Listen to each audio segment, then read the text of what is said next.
Hello everybody, I'm Gary Massa with Massa & Associates and welcome to the Solar Tips edition of Tips Tuesday. Now, solar systems are in high demand on new homes these days, but believe it or not, these solar systems are creating a lot of challenges for buyers and sellers in the process. Stay tuned, I've got some tips to help you get through it without all the stress.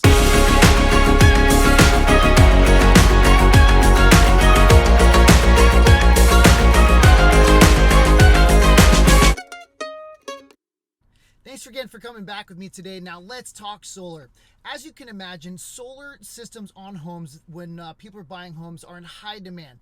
They're a big benefit for many homeowners because of the energy savings, whether you're charging your electric car or just running the air conditioner or pool pumps or whatever the case. It's going to create a much lower cost for energy usage and help to be more green and support the community's electrical grid. So not a bad idea on any means. However, there's been solar systems being put on homes for maybe the last, let's just say 10, 12, maybe 15 years more often. And some of those, there's a lot of different ways to put solar on homes, whether somebody buys it outright, leases the system, or uses a loan, or basically finances the system, or puts it on, finances it through their tax bill with a program like the Hero program, etc. Now, each one of these ways, except for paying it off in full, is creating a lot of problems these days, believe it or not, when selling a home. Obviously, if it's paid out outright, it just conveys with the house, obviously. The only thing that we've had a challenge with is the monitoring systems and kind of getting that information. But most solar companies, the solar monitoring company and or the company who's maintaining and leasing it and whatever the case, they're never easy to get a hold of in the first place. And there's some other complications that people don't typically think through. So let's go over the list of items to consider when you're buying a home and or selling the home to make that process go much, much smoother. Okay, so let's first of all talk about the leasing of the system. Again, most of the times that these leases can be transferred to the new buyer, there is a company on the other end of that still maintains it, they still monitor it, etc. A lot of these leases are written in so many different ways. So as the seller, you should probably get the lease transfer agreement as well as your solar agreement ready for the buyer to review as soon as possible. Some of these have escalation clauses that after the first 2 or 3 years, those payments start to go up, and some home buyers are not as excited to take over those lease payments that you put in place. So good to have those available up front so there's no questions later on.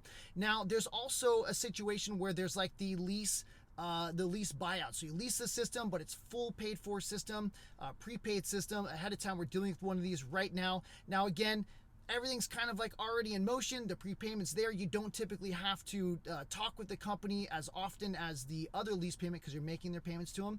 And again, these companies tend to fall off and forget that they're actually working for you. So getting a hold of them is rather tricky, and getting the lease transfer agreement in place sometimes can take multiple weeks, 2 to 3 to 4 weeks, sometimes just getting them involved and getting the transfer agreement set up and squared away. So when the new buyer is taking over the home, their lender is going to want to have all that paperwork so they can qualify the lease. Sometimes there's payments involved that have to be considered as the debt to income ratio. So for the whole qualification prospect, the lender needs to know.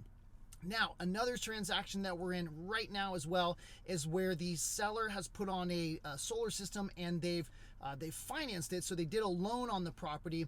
Now, unfortunately, this loan was not assumable, so the new buyer could not take over that loan. So if you do have a financed version of a program for a solar system, make sure if that system is assumable.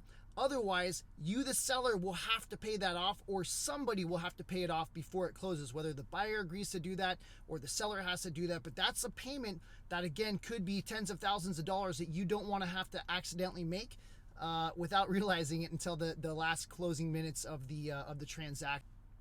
The last tip we have is with the solar monitoring companies. Whether or not that is fully owned, there is always a company that is on the other side, whether it's direct to SDG&E or there's another company that's contracted with that. Like sometimes you're actually a customer of a different solar company that owns those panels, and you also have to transfer that system as well because they're the monitoring company. They actually end up being the utility, and they have to transfer that agreement as well. And a lot of times they're hard to get a hold of. So in basically speaking, the couple of points as a seller, you want to make sure to get your solar paperwork and the program paperwork available as soon as possible, just so you can have it available to let the buyers review that. Buyers, same thing. You're going to want to review that as soon as possible, as soon as you open escrow. Secondly, sellers, I would prepare and get to understand exactly what it's going to take to transfer that solar system over to the next person. Whether, however you finance it, whether it's a lease, a prepaid, you fully own it, and it's another company monitoring that, etc. They always have to be transferred, and again, it does take some time, and the closing is dependent upon it. And lastly, C, make sure you know what your financial obligations in transferring that are. If you have to pay off the system or not, or you can transfer the system without additional payments, you're going to want to know up front. But a lot of times our clients are getting caught up in the latter minutes of the transaction, having to pay off a full solar system either through negotiation or because they didn't understand what their obligations were to the solar company. And again, those are not payments that you're going to want to make at that stage of the game. You're going to want to make that decision up front. So if you have any other questions about things that we've experienced, challenges that we've already faced and found solutions to, if you have a solar system and you're getting ready to sell your house, let us know. We can help you understand exactly what to do and not to do to make sure that your transaction goes smoothly and you avoid the last minute stress. Thanks again for watching today, and we'll see you next time on Tips Tuesday.